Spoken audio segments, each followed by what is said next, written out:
Hi, happy Monday. Welcome to another Good Gas Monday session with me, Krystal Tomlinson. I want to thank you if you're able to join me live. If you're able to stay for just a part of the conversation, I hope the part that you're able to stay for enriches and nourishes you and comes for you at the right time. Whenever a Monday comes, I am looking for my own gas emotionally, mentally, spiritually, physically to get up and get moving. And so I share with you precisely what my soul needs sometimes, things that I'm either going through now and the emotional tools I'm using to get through it, or things that I have been through already and the emotional tools that have worked for me to get through and to get above and over and beyond. So in this Good Gas Monday session, I really want to share with you the importance of getting up. The importance of getting up. I'm not always on a mountaintop. There are times when I'm in the valley, and my life being semi-public in the sense that there are a lot of eyes on me and what I do, and my work isn't something that I can do behind closed doors. Many of the moments and points of failure for me have not been private, have not been secret. I've had to go through it internally while also being exposed to a public commentary on it. So I know a thing or two about falling. I know a thing or two about falling face down, right? Because there's sometimes when you fall and you land on your feet and you're like, oh, thought you got me there. You know, you land on your foot and you just rock 2 times, but you're still steady. But there are times when it happens to me, I fall bam right on my face. I call those moments my eat dirt moments, right? My eat dirt moments, where my face is just flat in the dirt. I'm gonna have no other choice but for just and just accept that yes, this is dirt in my mouth. And even when I'm doing that, like, you know, the consequence of something that is hard, is painful, is embarrassing, right? In that moment, instead of focusing on, Lord Jesus, this should make me feel so ashamed, or I'm feeling so ashamed and people are looking at me having fallen. Instead of doing that, I focus on the dirt, right? If my face is in the dirt, I'm going to focus on what I'm dealing with right now. What kind of dirt is this? How the dirt tastes? What nutrients are in the dirt for me? What I can plant in that dirt here? That dirt here look like it's good for tomato, it's good for carrot. What is going on with this dirt? What can I do with it, right? Because I'm not going to waste a moment feeling sorry for myself, being upset that I'm having to eat dirt, because none of that changed the fact that right now my face in some dirt. So what is this? Is this a moment for me to learn about the different types of dirt, right? Because probably I can't plant nothing in it, but may I learn now about a soil we name clay, right? What am I supposed to learn in an eat dirt moment? I say that to say, we're gonna drop, right? Sometimes you don't know the quality of the drop where you get. You can get one of them 2 foot land pan ground drop there, or one of them drop where your mouth first in the dirt, right? But always be committed to learning from any failure, any drop, any fall, any boof, any bath. Be committed to learning from it, because you are choosing failure when you refuse to learn. And that is just a principle for me. Me can't fail unless me decide to not learn nothing from this. That is when I fail. That is when I would have wasted time. That is when I would have wasted energy, wasted focus, wasted resources, because I went through something, did not get the result I want, and didn't even leave with a lesson. I'm a loser, right? And I can't afford to be a loser at any point in my life. So even if I don't win the round, even if I don't win the battle, even if I don't get the outcome I want, I can't lose. Right? I might not get out of it what I thought I would have gotten going in, but I still can't lose. And that is something that life has learned about me. Me learn about myself as me I do life. People learn about me by now. Is that for me, winning is a mental thing. I'm winning in my mind first. I used to become win in my mind first. I can show up with confidence because I know I can't lose. I win already. I'm to lose again. Let me done win already. I'm going to pick up a lesson. I'm going to grow. I'm going to leave with some wisdom. Like, how can that be a loss? I know something now I never know before. I'm a re-know something what I did forget, and therefore it caused me to come back in another place here. Can't lose. And because I have that winner mind and that framework and that lens that I look at life from, When I have my eat dirt moment, it is a learning experience. It is something that I find time to savor, reflect on, and just take time to take up whatever lessons are in this soil for me. Knowing that, I'm going to get up back. And I said at the start of the live, this conversation is for people who need to get up. You need to get up. Whatever it is that has knocked you down, however it knock you down, whoever sissy you get knocked down, however at the knock down bit, however long you've been down there, you have to get up. You have to get up. Because staying down there is accepting defeat. Staying down there is believing and accepting. So you belong at ground. You don't look good at ground, boo. You don't belong there. Ground not fit you. Ground not fit you. So even if you are down there learning a lesson, learn it fast.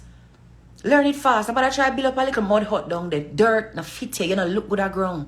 Me, I tell you that. You might think that that's where you've always been. That everybody expect you for their ground. Everybody expect you for fail. Everybody around you look like failure. You've been there so long that you have gotten comfortable in that space. You don't look good at ground.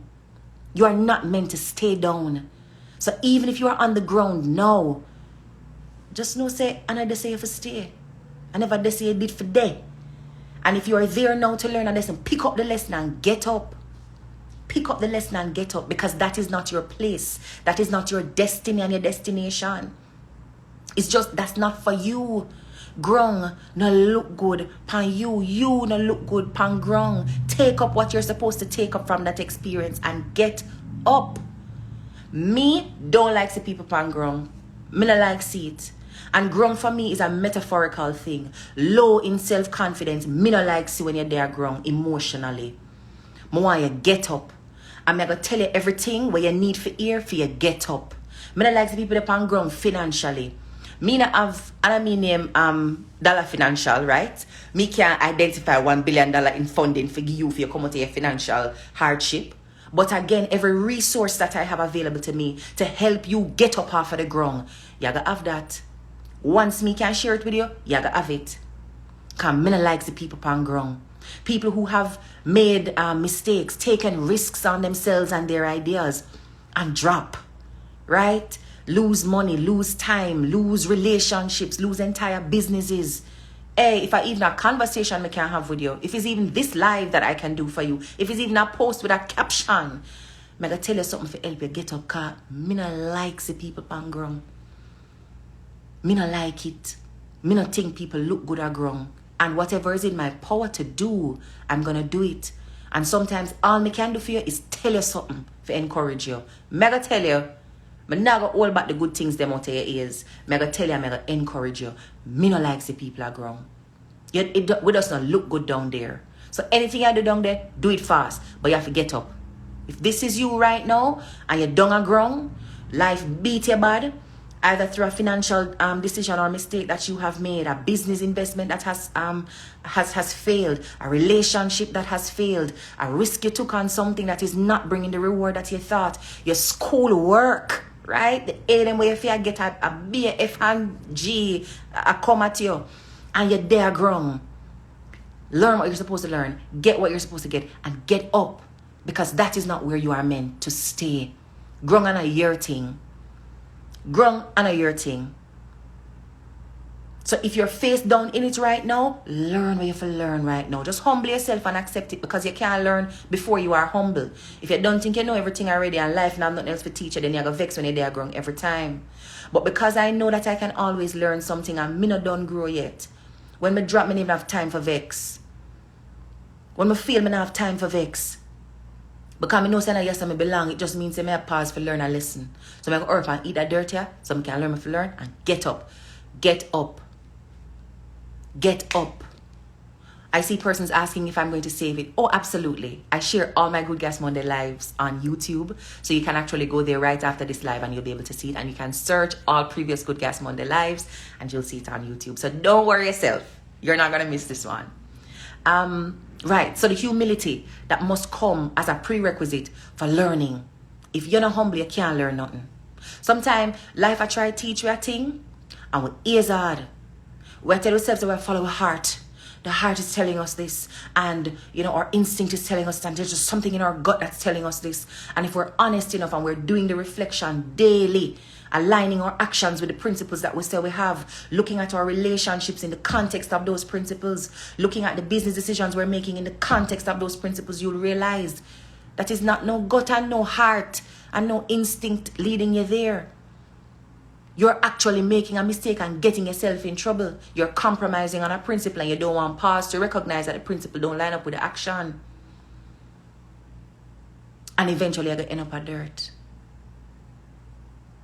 And when you end up at dirt, you're going to vex. Because this shouldn't happen to you. Humility is required. It happens to everybody, the ego gets in the way. You get lazy when you come on to your self-awareness. You forget yourself and allow some other things to corrupt your true self. And them things, they'll lead you. And it's going to lead you to the ground. But when you get there, the trick is not to believe that that's where you belong. Don't accept that as the final stop. I tell you, and I'm not making this up, anytime I go through something that is difficult, that is hard, the first thing I ask myself is, where this come to teach me now? What is this here to teach me? Make I just sit down and humble myself and learn. Because, you see, especially when you drop at, me not drop 2 times. In the same place, half of the same stone, you must be mad. That stone that have to come a different way for me drop, because me not put my toe on the same stone 2 times. I gotta learn. So before me get offended and make my ego start lead me and me start cuss and quarrel and no. What is this supposed to teach me? Because once me learn this can't reach me again. And that has just been my approach. That has been my approach. But that approach comes because I genuinely believe that failure is not in my destiny. It's not my fortune. Like that, and I might think that. So when it comes, me don't know saying mine already. Somebody just look what in there for me and take it and cut, because that is not mine. Somebody else can come take that up, call himself a failure and them something there. Somebody else can do that. But that is not mine. I know it is not mine. But since it is here and in my space and this experience is present with me, I'm going to look and see what is in there when I can take out and cut. But I'm not going to believe that this is mine and this is me and this is what I will have in life. Not happening. But you must first believe that. Like if you can't believe that, say you don't belong a ground, when you drop a ground, it's hard to get up. Because all the programming from you were a child and all the negative self-talk that you are carrying into adulthood and all those toxic relationships around you that feed that sense that you aren't going to turn out successfully and that eventually you are going to fail and that you're pretending with all this success thing and pretending with this entrepreneur thing and pretending boy you want bright and go to school. You pretend. But eventually the real you are going to come and then you're going to fail. All those things that, the auntie did say and the mother did say and the friend across the road and the neighbor did say and the friends where you have where reinforce them values there and you will say to yourself when the opportunity comes, say, boy, this is enough for me and I can't manage and I'm not prepared. All of those things come together to make you think when you have failed that you are a failure. So that's why it is so important to first believe that success is the birthright. Excellence, victory over circumstances, resilience, bouncing back. Those things are the birthright. Those are my default. That's my natural path and progression. Not this. My natural progression is so. So anytime you go, somebody doesn't find back the way for go so. But you have to believe that. You have to believe that. The other reason why I needed to get up, outside of the fact that that's not where you belong. Right? That's not your space. That's not your place. That's not going to be your kingdom. You don't belong down there. Honor your place that. Get up and get going. Learn what you should learn. Learn it as efficiently and quickly as you can. And get up and go. The other reason why I needed to get up is the longer you stay down there, people are going to think you're dead. And eventually start throwing dirt on you. And the dirt are going to kill you. The dirt are going to suffocate you. Because while you're down there believing that that's where you belong, many of us will have a good Samaritan will come in and say, boy, I'm saying in our places and I'd like to help and genuinely give you support. But there are a lot of people in this world who are driven by a sense of inadequacy. And so to make themselves feel more adequate, because inside them not feel like smaddy, inside them not feel enough, inside them not feel like a winner. In order to feel enough, in order to smadify themselves, in order to feel successful, you know what they need? They need to see somebody else fail. They need to watch somebody else's demise. They celebrate when somebody gets knocked off a pedestal. They are part of the team that cuts down the tall poppies in the garden because where you got to try grow so high. That is their work. They seek to destroy. They celebrate and rejoice in anything that looks like it is going to lead to your demise and downfall. So you see, when you dung a ground, a woe is me, a mope, sit down there and think say somebody good a go come help you. They might come, you know. But unfortunately, the heart and soul of two.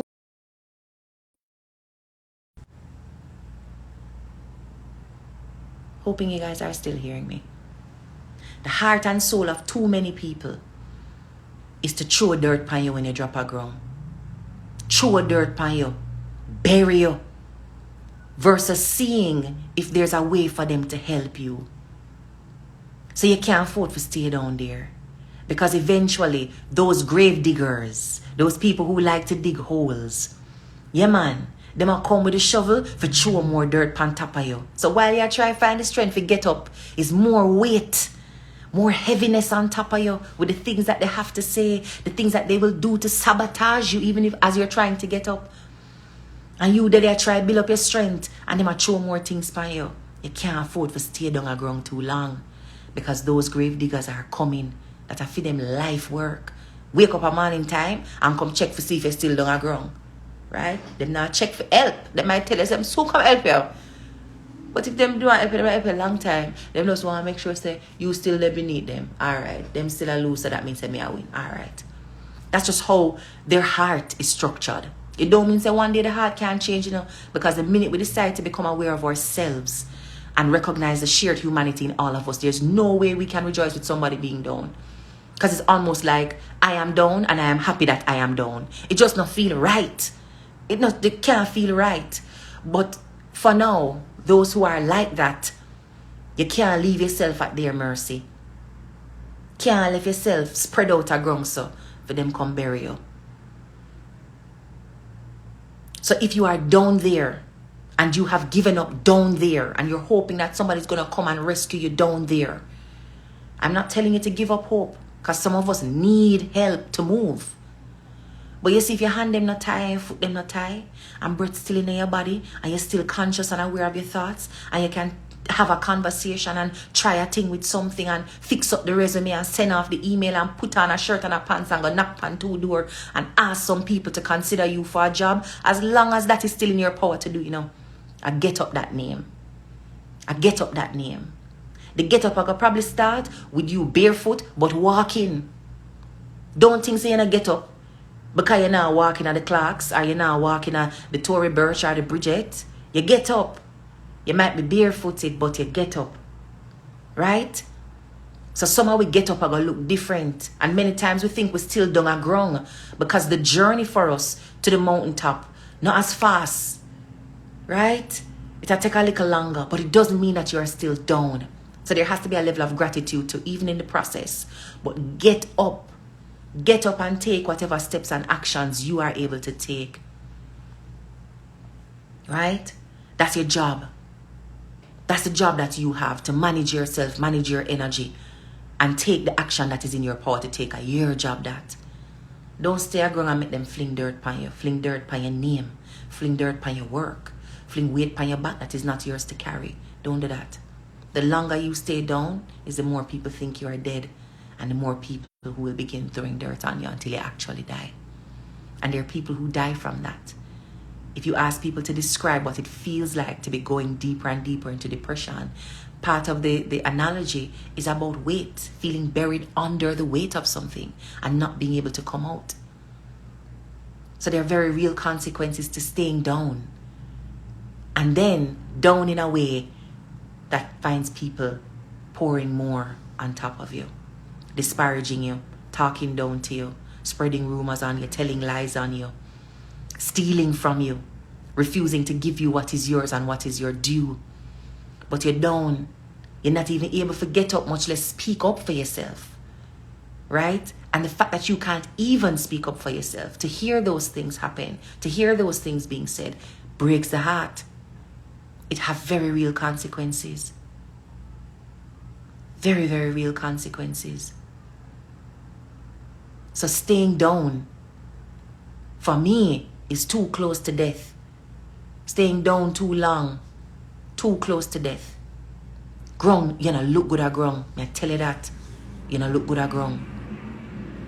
And the third thing I want you to consider, apart from the fact that you don't live down there, that's not your space, that's not your place.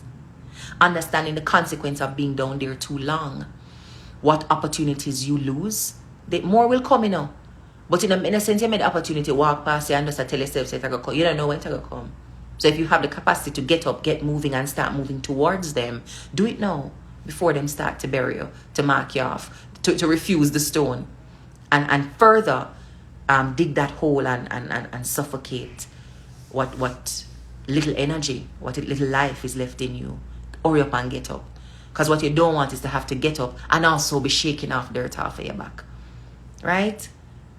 So, we're up, right? We're up. Remember what I said in the beginning. Me, no. So failure will always come, but it can't frighten me. People talk about a fear of failure as though failing robs us of something, right? Me see failure as an opportunity to gain. I'm going to gain an advantage out of it if it's even the wisdom that comes with it.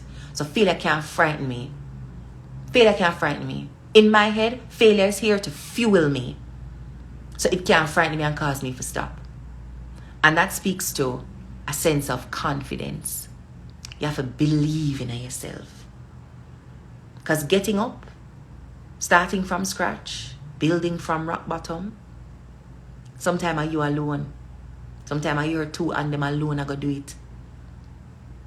And what hurts me sometimes is to hear people talk about how hard it is for them to do what they need to do because they don't have all the help that they need.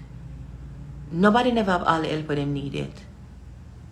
But that's a challenge you. If you ask one of Donald Trump in them, if they think them have all the help that they need. All them could have tell you, say, one time they did want something and they never have it. And right now, them want 17 of this and them only have 10. There's never all of it that's going to come. There's never all of it that's going to come. But if you do not have confidence in yourself, you can't start. And the imposter syndrome are going to keep you stuck. And the fear of failure are going to keep you stuck. And what them have to say, and what them are going to say, and what them already are say, is going to keep you stuck. The people you're afraid to offend will seem bigger than your capacity to deal with them being offended. I feel them offensing and them I take offense, and them I take it. Like, there's a reason why the phrase is called take offense. Yeah, man. Got the offense put on and you want to take it. Got to take offense. And you're worried about them taking offense, so you don't take an action. You don't do what you for do. Because you're afraid about how they're going to feel. And them take it, Them have to deal with it. People's feelings are not your business. And as long as you have not done something unethical, as long as you've not done something with the intention to hurt somebody, as long as your actions have not hurt someone, right? You're not obligated to consider them emotions. And a lot of us are learning the hard way that the people who, worried about them feelings and we not do this because we don't want them feeling away on any given day where God send them will hurt you and don't feel no way.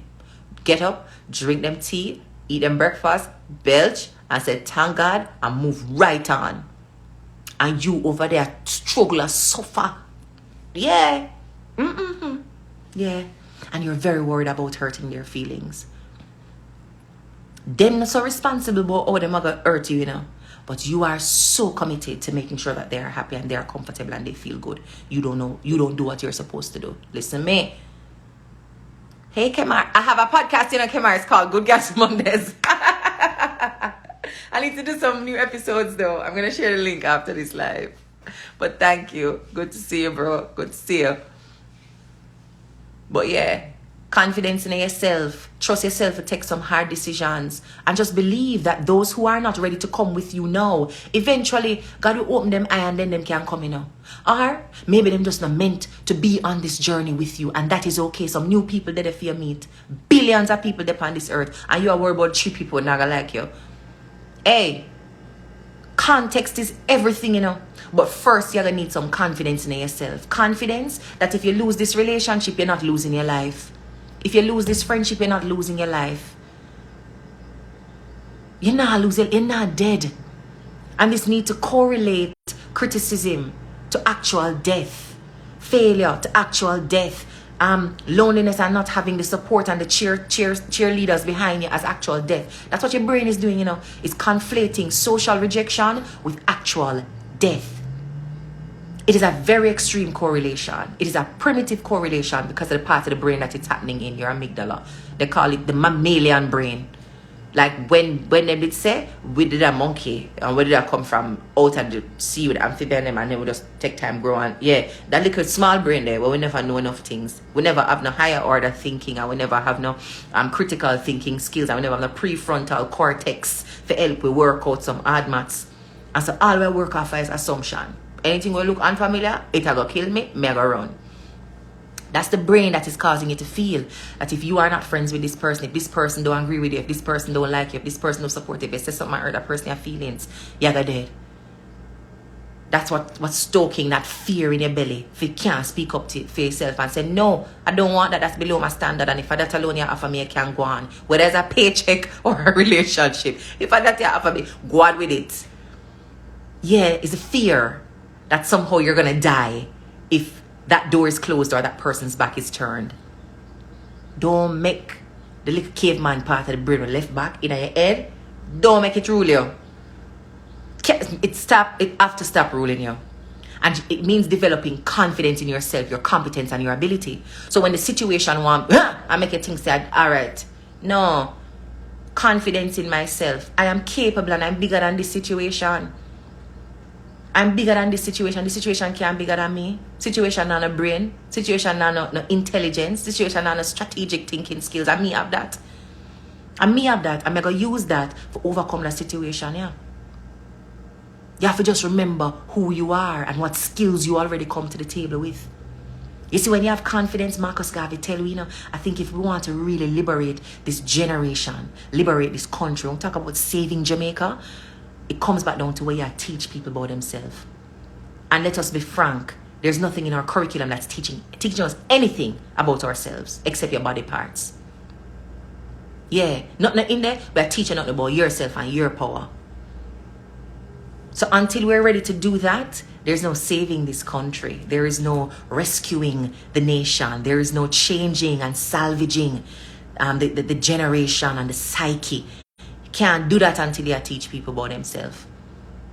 And if you don't know where to start, National Hero #1, Marcus Garvey, already laid out an entire curriculum around that. Consciousness of self, awareness, self-love, pride. If you love yourself, there are certain things you can't do and you can't sit down and make people do to you or say to you. You have pride in yourself. Certain people can't dare on you. Certain things can't go on in your presence. You have confidence in yourself. There are things that my audio is still good. Yeah. There are things you think you can't do. Confidence in yourself are going to make you go do it. Somebody tell you one time say you can't. Confidence in yourself are going to make you go do it. Just give one semester with Garveyism, man. One semester. Like put it in a pep. Put it in a pep. Make them have to study it. And beat the book hard and give them some questions to put the principles in a context. Garveyism are the next model we need for inner pep. Because we not teach the people about themselves and their capacity. And so they can't build any confidence because what you're building it on. You tell me that I'm as good as the high school when I go to, so if I don't go good high school, when I build my confidence on. You tell me I'm as good as my skin color, so if I don't have the right skin color, when I build my confidence on. Tell me my ear texture is what is going to make me worthy and beautiful. So if I don't have that, when am I going to build my confidence on? You tell me my family last name, where I come from, I'm going to have that, so when am I going to build my confidence on?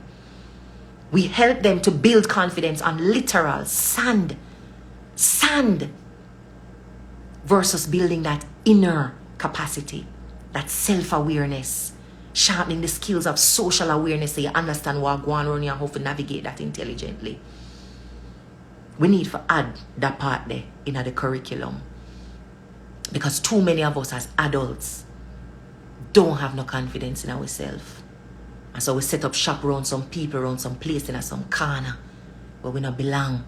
We believe some things we not go so. We're afraid to take some step because the result, the consequence, we think are gonna mash we up. And them can't mash you up. Them can't mash you up because you think you're small, you think you're weak, you think you're little, you don't know how big you be. And that's why somebody mouth can mash you up. Yeah, you don't know how big you be yet. That's why somebody now and say WhatsApp are gonna mash you up. You don't know how big you be. Somebody vex you, you can't eat. That mash you up. You don't know how big you be. And you small yourself up to be accepted in certain spaces and to be seen a certain way and to be loved by a certain person, to be accepted into certain social groups. Small up yourself. Stop that. Stop that. Confidence is critical.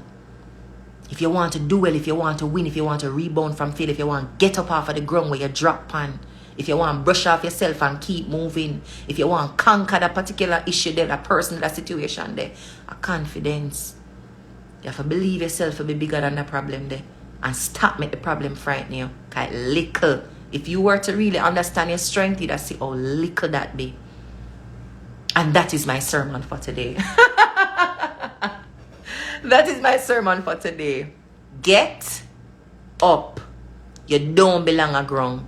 If you're down there now, don't think it's because you belong there and it is your territory that you're claiming. It is a lesson that you need to learn. Focus on what it is it's trying to teach you. Learn it and get up. Get up as quickly as you can too. No matter things you have 10 years down there to learn the one lesson. The longer you stay down there, is the less life is in you. And the more people continue to throw death on you with their word and with very real action too. So you can't stay down there and make it easy for people to bury you. When it's time to get up, you have to go shrug off not just the frailty in the bones, but everything that they have thrown on you while you were down there. Get up quickly. And as you begin to march again towards the mountaintop and the goal and the vision and the ambition, don't lift your confidence. I made a post on my Instagram feed a few minutes ago. Put on your confidence and left your house without it. There's a book I have on my reading list for this year. It's called The Professional Troublemaker by Lovia Jones. And in there she speaks about a Nigerian habit of creating orikis for people, which is like a guess up. You know, when you introduce somebody, if you go on her page, you know, from time to time, she will say things about people who she considers icons and just give them an oriki. So I saw her do one for Serena Williams, who's apparently retiring from tennis, and she says, Serena of the House of Williams, first of her name, slayer of this, conqueror of that. I'm long something. You understand? It's part of her Nigerian tradition to introduce people that way, and when they die as well, in that final farewell, you read their oriki. You need a boss-ass self-affirming statement where you read every morning. I have that. I write my life statement every single year. Every single year, I have a personal life statement, a personal self-definition statement. I have my trigger words and the colors that are supposed to remind me of those trigger words. I have my 4 life principles for every quadrant of life. I read that every morning. I have a prayer for every year. Anything I'm battle with the last year, any ambition I'm have for this year, I write a prayer for the year with me, I write a prayer. Every single year. There's actually a section in the Success Farmer's Guide that allows you to do that. And you meet and greet that every morning. You say it out loud every morning. You chant it every morning. There is power in word. And the first person we need to believe the best of yourself are you. We're out here trying to convince people how we are worthy. Sorry, we don't even believe in ourselves as yet. We don't believe in our worthiness yet. But we expect the boss to see it. Yeah, man, I expect the boss to treat you as worthy. I expect the boss to pay us as worthy. I'm not saying stop expecting that of the boss. I'm saying you have to level up a few notches and believe that yourself. You are the first person who needs to believe that. You have to be the first disciple around those set of beliefs. Have to be. And one of the ways that I make sure that I don't compromise on certain principles, I don't lose sight of who I am, I don't forget my power, I don't walk through this earth with timidity and fear, I don't forget that I am light, and I don't leave my light out of the spaces that I occupy, I bring it. One of the reasons I'm always able to do that is because I meet those truths every morning. It's part of my morning ritual. Part of my morning ritual. Do my spiritual reading, my meditation, and the next thing I'm going into are those statements and those affirmations. I'm serious about them. I don't miss. I don't miss. So usually by about May, I know my prayer by heart. Come here, I say it every morning. Yeah, man. Bless you. Bless you. So I saw something from Cookies. Bless you, Cookie. She said, my daughter's going to be a powerhouse, a superwoman. I mean, I hope she learns some lessons from me. This being one of them. Believe in yourself first. Make the rest of the world catch up. Yeah, man. Make them catch up. You want to try and meet for them standards, because whatever they expect of you is usually less than what you are capable of doing. Believe in yourself first, man. Make them think you're mad. Make them ask you where you go, where you say, where you extra far, or you enough so. They'll catch up. They always do. Remember, there are people in this world who, we know them story, you know. We know them story. People call them eccentric, people call them extra, people call them fool, people call them all kind of something. And eventually you hear them name icons. Yeah, man. So, I hope this has touched the right person at the right time. If you are down, beg you get up. You don't belong at ground. You don't look good down there. That's not your territory. That's not your destiny. And even if it is part of the journey, it's just for you to learn a lesson. Get up and get up fast. And believe that there is more in you. There's further for you to go. And there's greater for you to accomplish. Me believe that about you already. I don't know you, I just believe it. Me just believe, say, whatever you go through now is a pause that. That is not your full stop. That's not your full stop. There's more and greater in you. So, I pray that you will see your light, you will feel your light, you will heal your light if it feels a little damaged and shaky and dim. And you will be the light for yourself in terms of mentally what you think and believe about you, and for the world in the ways that you show up in your relationships, conversations, and even your work. Lots of love and blessings, guys. Thank you so much for joining. And of course, I'll put this full video on YouTube right after I close off here. Blessings, love, take care.